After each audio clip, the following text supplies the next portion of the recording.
Gracias por continuar en su programa favorito Telerritmo V y tenemos en este momento un enlace con el doctor Jesús López Almejo, profesor de Relaciones Internacionales e investigador del CONACYT de nivel 1. Tiene un Premio Nacional de Periodismo 2022 en la categoría Análisis y Didáctica Geopolítica. Bienvenido, gracias por haber aceptado esta entrevista. ¿Cómo le va?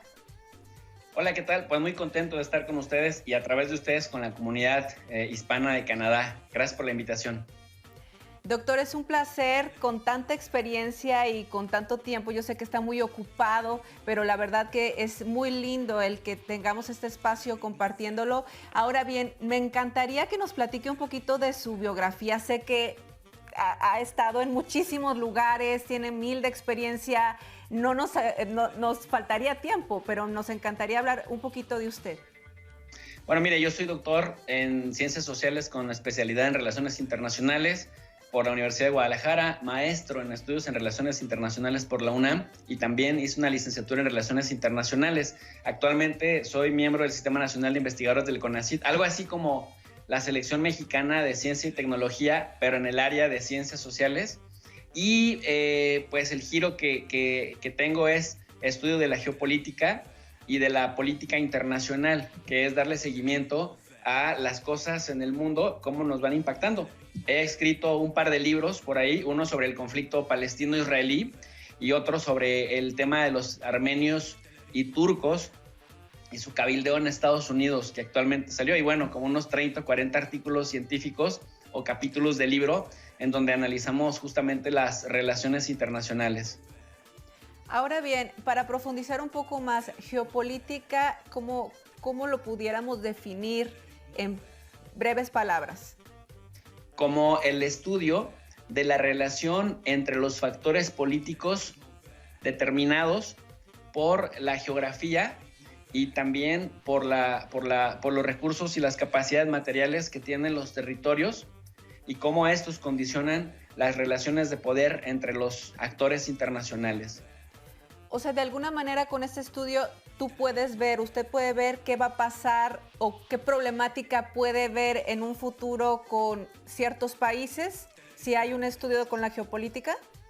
Así es, definitivamente la geopolítica nos orienta justamente, nos ayuda a ver causalidades, correlaciones y frecuencias de fenómenos políticos, económicos y sociales que serán determinados por la geografía y los recursos que existan dentro de esa geografía. Ahora bien, ¿hacia dónde vamos a nivel internacional? ¿Cómo tú proyectas lo que viene a nivel mundial y las situaciones también de guerra? Mira, hay dos grandes visiones en competencia. Una visión es la visión realista, que en la teoría de relaciones internacionales este enfoque señala que ellos ven el mundo no como debería ser, sino como realmente es, en donde los intereses siempre se definen en términos de poder y en donde lo que un jugador gana, el otro lo pierde.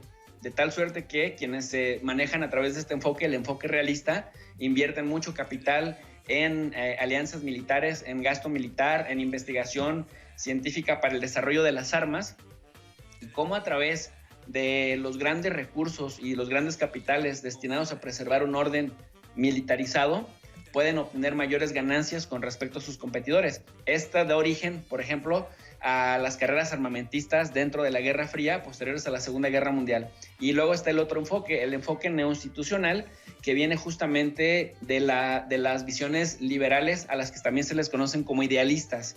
¿Por qué los idealistas, dicen los realistas, ven el mundo no como es, sino como debería? Y entonces crean instituciones para hacer de ese mundo no lo que es, sino lo que debería, y esta aspiración también se les conoce como utopistas, porque dicen que no ver el mundo como es, sino como quieren que sea, es una utopía difícil de conseguir y que finalmente las instituciones que han estado creando pues no necesariamente han traído la paz deseada. Sin embargo, decimos que son visiones en disputa, porque mientras unos hablan, por ejemplo, para el tema de la guerra en Ucrania o el conflicto entre los palestinos y los israelíes, mientras unos hablan de crear instituciones, de hacer ingeniería organizacional para que los temas de resolución de conflictos, un marco jurídico que guíe, digamos, que acompañe la manera en la que coexisten los individuos y los gobiernos, pues nos lleve justamente a la coexistencia que garantice nuestra existencia en la Tierra. De lo contrario, el ser humano hoy en día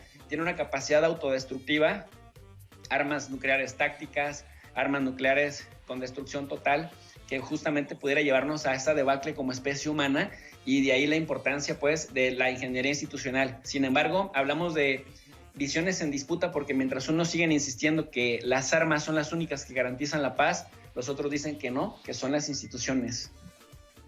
Ahora bien, en resumidas cuentas, la situación de Ucrania con Rusia, ¿cuál sería tu visión?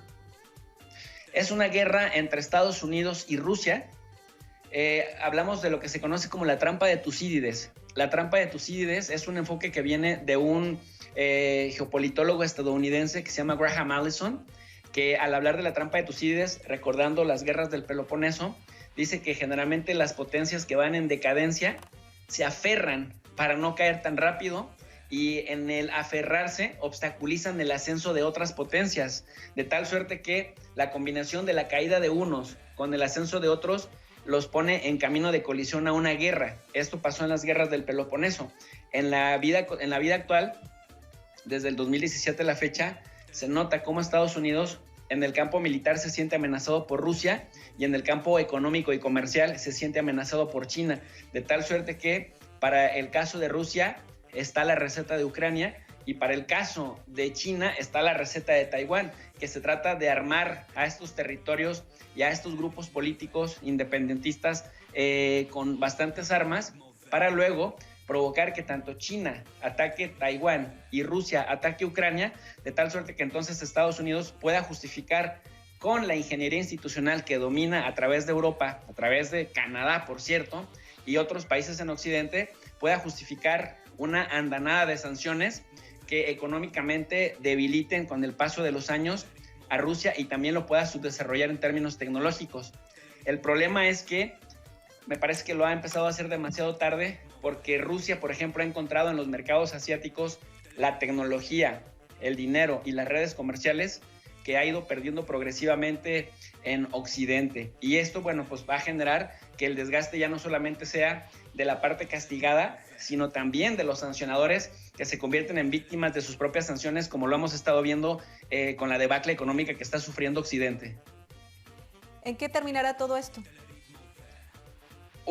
Con la reconfiguración del orden mundial, y se pasa de un orden en donde Estados Unidos gobierna de manera unilateral y a través de Occidente a un orden tripartito, en donde en el campo militar tendrá que compartir poder con Rusia, porque escalar la violencia, escalar el conflicto con Rusia implica una guerra nuclear, y una guerra nuclear es autodestrucción de la humanidad en los términos que la conocemos. Y en el caso de China, habrá una hegemonía compartida en el campo comercial y económico. Por eso el orden tripartito, ¿no? China en un polo, Rusia en otro, y Estados Unidos tratando de preservar el poder que tenía. Habíamos pensado originalmente en los años 90 en un orden cuatripartito, pero realmente Europa decidió subordinarse a los Estados Unidos junto con Canadá, y entonces el liderazgo en el lado occidental queda en Washington, en el lado euroasiático queda en Moscú, y en el Asia-Pacífico o en el Indo-Pacífico quedará en Beijing. Doctor, no quiero brincar de tema, pero para usted, bajo sus estudios, ¿cuál es la potencia más fuerte este 2023 a nivel mundial?